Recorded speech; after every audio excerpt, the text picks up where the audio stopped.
put them away, and these kids had no priors, and it was stupid. The whole thing was stupid. They didn't even have evidence, and then they found some last minute, and it was DNA, it was sperm, and it did not match any of the defendants in the courtroom. And they still didn't get off. They still got found guilty. And here's how stupid, even the jury members were retarded. I think that the prosecution intentionally found the stupidest people they could find, okay? Because the jury was stupid. They did not listen to the evidence. And they didn't have the greatest lawyers. They had the cheapest ones, obviously, but they stepped up, they did a decent job. They presented the evidence. They said, look, you guys forced these kids to say confessions that never matched. They were all different. They were all different parts of the park, and none of them did it in the place that the crime was done at. So they finally, what they did, you see how corrupt they were, is and I'm not against law enforcement. I love law enforcement. I worked for law enforcement for 2 years. Okay, there's two different types of police officers. There's police officers that make up 90 to 99.9% of the force, and there's punks with a badge. And this is exactly the perfect example of punks with badges. And was there a freaking apology by anybody? Finally, from when they were forced into one, maybe. But they were even going to the last, even after everything was destroyed, and came up with the new evidence. Oh, that was just the sixth person that we couldn't find. Now we finally have the DNA evidence. Bitch, please. Because it was a woman that said that, right? And the other guy, the dipshit, retarded head detective. Justice was served. Yeah, justice was served. That's why he punched a little 16-year-old boy and smacked him around till he confessed, and then threw him in an adult prison. And Trump might have had something to do with that. I loved Trump before I watched this video, and now I don't like him as much anymore, because this whole time he said he wasn't a racist, and so I gave him the benefit of the doubt, okay? And then I watched this.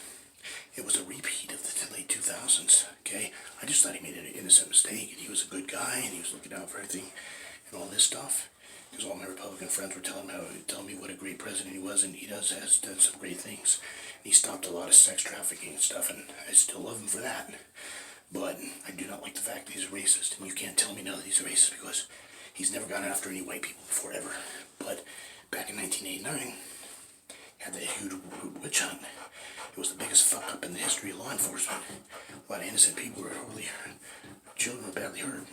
And that gal, they go, oh, it's all about the victim. You're damn right it's about the victim. Go on and find some more suspects. They didn't. They just decided, they just grabbed six to 10 random kids at the park, and they said, case closed. They just, out of 2,000 children running through the streets and in the park and everything, and some were up to mischief and some weren't. And some even were mugging and harassing us and being smacking around some of the bastards, okay? And they caught a couple of them, okay? And in the lineup, they identified them. And they asked this guy that pointed one of them out, who's causing trouble in the park, which one of these kids was it, right? He goes, Your Honor, he's not in the courtroom, okay? These kids had dirt on the one kid had dirt on his thighs that claimed that he was the one that was holding the gal from behind so they could take turns on her, right? And he had no stains, no dirt marks on his knees. And the jury was retarded enough to believe that he did it. And they had no blood on any of it. They even got all the clothing from these kids. They didn't have a chance to do anything. They put in a police report that she scratched this 6-year-old's face. It was the police officer who punched him in the face when they were tackling him, and that's why he had a big bruise and a bunch of lacerations on his face. Not from the gal fighting back. And when it all came out, the dude that confessed had done multiple charges, and here's how retarded this detective was. This Reyes kid had raped numerous women the same exact way, dragged their bodies the same exact way. Everything was done. I's dotted, T's crossed. It was a signature Reyes serial rape / murder.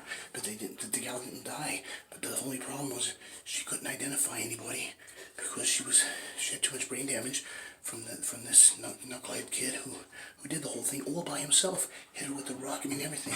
His confession was all by himself, and everything was to a T the way it was. And stupid. But anyways, it's been showtime. Showtime. Shred Fitness over here. Size, growth, get big, but don't ever talk. This should be a new law. Because you have the right to an attorney. They should throw out everything out and that you're able to waive your Miranda rights that way. They'll get rid of a lot of false confessions. And they can still confess, they just have to have their lawyer present. And man, we can clean that system up. He said, well, what about the bad guys? And, then the confession gets thrown out. Most of the time, the bad guys are smart enough to not confess, okay? So, or they're going to confess anyways to get their charge down. So, you don't have to worry about that. I'm talking about the innocent people.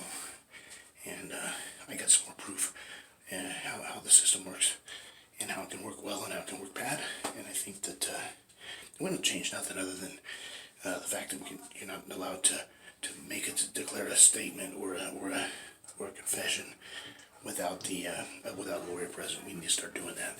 And other than that, we can leave everything the way it is. The system will be way a lot better. All right, guys. Showtime. Showtime. Shred Fitness over here. Size, growth, get big.